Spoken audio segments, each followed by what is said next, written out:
नमस्कार। अक्सर जिंदगी हमें एक ऐसे मोड़ पर लाकर खड़ा कर देती है जहां हमें अपने सपनों और अपनी जिम्मेदारियों के बीच किसी एक को चुनना पड़ता है।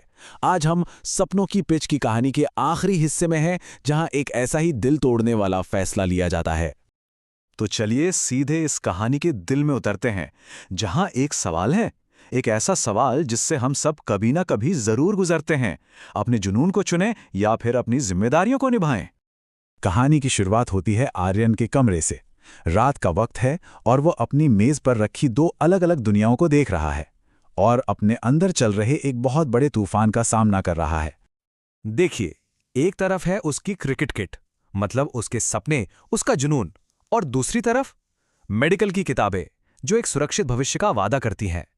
ठीक वैसा ही भविष्य जैसा उसके पिता उसके लिए चाहते हैं। और आर्यन के दिमाग में ना बस उसके पापा की बातें गूंज रही हैं कि एक सुरक्षित करियर एक जोखिम भरे जुनून से कहीं ज्यादा जरूरी चीज है।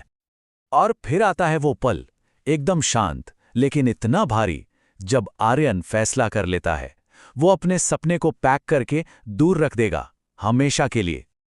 और ये जो हो रहा है ना, ये सिर्फ सामान पैक करना नहीं है। ये तो एक तरह की रस्म है, अपने सपने को सोच समझकर अलविदा कहने का एक तरीका। और जैसे ही वो सपना आंखों से दूर होता है, आर्यन की निराशा एक नए संकल्प में बदल जाती है। उसने अब ठान लिया है कि जो भी हो, इस नए रास्ते पर अब कोई कमी नहीं छोड़ेगा। लेकिन इस बड़े फैसले के पीछे की वजह सिर्फ आर्यन का फ्यूचर नहीं है। इसकी जड़ें तो उसके पिता के अतीत, उनके पास्ट में भी हैं। देखिए, आर्यन का ये कदम सिर्फ अपने फ्यूचर को सिक्योर करने के लिए नहीं है। ये एक तरह से अपने पिता के त्याग को इज्जत देना है और उस निराशा के साइकिल को तोड़ना है जिससे वो शायद गुजर चुके हैं। और यही तो वो डर था जो आर्यन के पापा के दिल में था, जिसे आर्यन ने अनजाने में ही सही खत्म कर दिया। ये दिखाता है कि कैसे दोनों जेनरेशन्स की कहानियां अधूरे सपनों से जुड़ी हुई हैं। तो अब रात बीत चुकी है, फैसला हो चुका है, लेकिन अभी असली इम्तिहान बाकी है। अगली सुबह इस फैसले को सबके सामने लाना है और कहानी आगे बढ़ती है सीधे ब्रेकफास्ट टेबल पर। जरा सोचिए, नाश्ते की टेबल है, लेकिन वहां एक अजीब सी खामोशी है, एक तनाव है। जो अंदर तूफान चल रहा है ना, उसके बिल्कुल उल्टा माहौल। और फिर इस खामोशी को तोड़ता है आर्यन, एक छोटा सा लेकिन दमदार वाक्य बोलकर, एक ऐसी खबर जो सब कुछ बदल देगी। और बस इस एक लाइन के बाद भावनाओं का जैसे तूफान आ जाता है।